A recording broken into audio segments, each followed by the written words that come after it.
আজি শ্ৰীকৃষ্ণৰ পবিত্ৰ দৌল উৎসৱ ৰাজ্যৰ ভিন্ন প্ৰান্তৰ লগতে দক্ষিণ কামৰূপৰ ঐতিহ্যমণ্ডিত শ্ৰী শ্ৰী মাটিফুটা মাতাইখাৰ সত্ৰতো পালন কৰা হৈছে দৌল উৎসৱৰ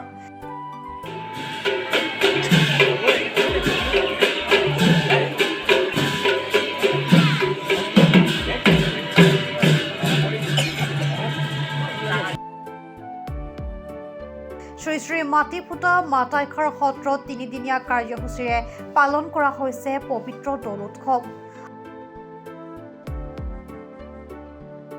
আজি ধৰ্মীয় পৰম্পৰাৰে এই পবিত্ৰ দৌল উৎসৱত খোল তাল বাদন নতুৱা নাচ বেন ঢুলীয়া তথা আই মাতৃসকলৰ নাম প্ৰসংগৰ লগতে দিনজোৰা কাৰ্যসূচীৰে পবিত্ৰ দৌল উৎসৱ পালন কৰা হৈছে।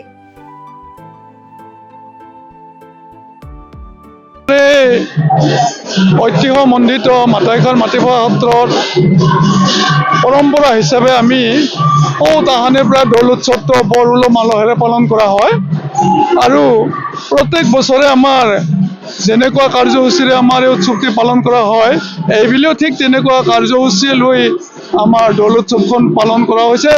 ৰাতিপুৱা গোসাঁই স্নান, তাৰপাছত গোসাঁইক দৌলৰ পৰা নমাই আনি বেদীত স্থাপন, তাৰপাছত ব্ৰাহ্মণৰ দ্বাৰা যাগ যজ্ঞ পূজা পাতল, তাৰপাছত ভজন বিহাৰ নৃত্য, লগতে অন্যান্য আই মাতৃসকলৰ দ্বাৰা নাম কীৰ্তন, এয়াই। ইয়াৰ বাহিৰে আৰু বেলেগ নাই।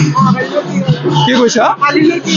অহাকালিলৈ আমি অলপ পাছত ব্ৰাহ্মণৰ যজ্ঞ শেষ হ'লে প্ৰভুক সেৱা লৈ আমি আমাৰ গোসাঁই প্ৰভুক দৌলত স্থাপন কৰিম। দৌলত স্থাপন কৰাৰ পাছত আমি ইয়াতে ৰাইজক মাতি চাহ পানীৰে যি পাৰোঁ আমি আপ্যায়ন কৰি প্ৰত্যেককে একোটা আমি সিধা আগবঢ়াম। তাৰপাছত আজিৰ কাৰ্যসূচী আমাৰ ইমানতে শেষ হয়। অহাকালি ৰাতিপুৱা ঠিক 12:30-1মান বজাত প্ৰভুক আমি দৌলৰ পৰা নমাই ইয়াৰ পৰা প্ৰায় 1.5-2 কিলোমিটাৰমান অন্তৰত পথাৰত প্ৰভুক স্থাপনা কৰি সৌৰী উৎসৱ আমি পালন কৰিম। সৌৰী উৎসৱত আমাৰ সন্ধিয়া বাটানা খেল হয়। তাৰ পৰা আহি আমাৰ ইয়াতে প্ৰসাদ লাড়ু খাই আমাৰ সভাৰ কাৰ্য সামৰণি মৰা হয়। মাহাত্ম্যটো ঠিক তেনেকুৱা।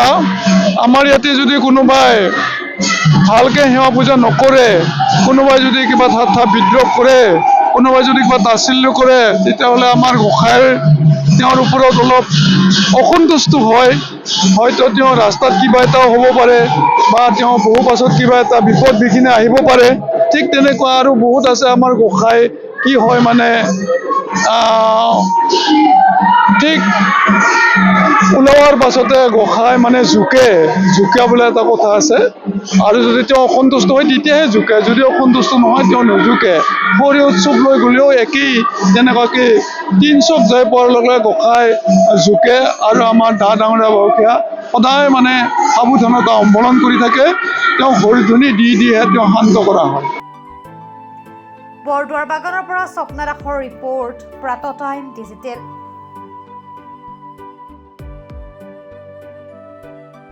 অসমৰ সংবাদ জগতখনৰ বাবে এক সুখবৰ। নৰূপ নসাজেৰে প্ৰায় 30 বছৰীয়া অভিজ্ঞতাপুষ্ট সাপ্তাহিক কবচ পুনৰ এবাৰ ৰাজ্যৰ মাজলৈ। স্বত্বাধিকাৰী প্ৰণীতা কলিতাৰ দ্বাৰা প্ৰকাশিত আৰু অমৰজ্যোতি প্ৰিণ্টাৰ্ছ, গুৱাহাটী কমাৰ্চ কলেজৰ বিপৰীত ফালে মুদ্ৰিত। আমাৰ ঠিকনা মুখ্য কাৰ্যালয় অসম ফৰেষ্ট স্কুল, হৰি মন্দিৰ পথ, গুৱাহাটী আৰু অস্থায়ী কাৰ্যালয় কলিতা মাৰ্কেট, বিজয়নগৰ, কামৰূপ, অসম। মোবাইল নং 9435114666 আৰু 7002472813। Mail ID probhatiahom@gmail.com।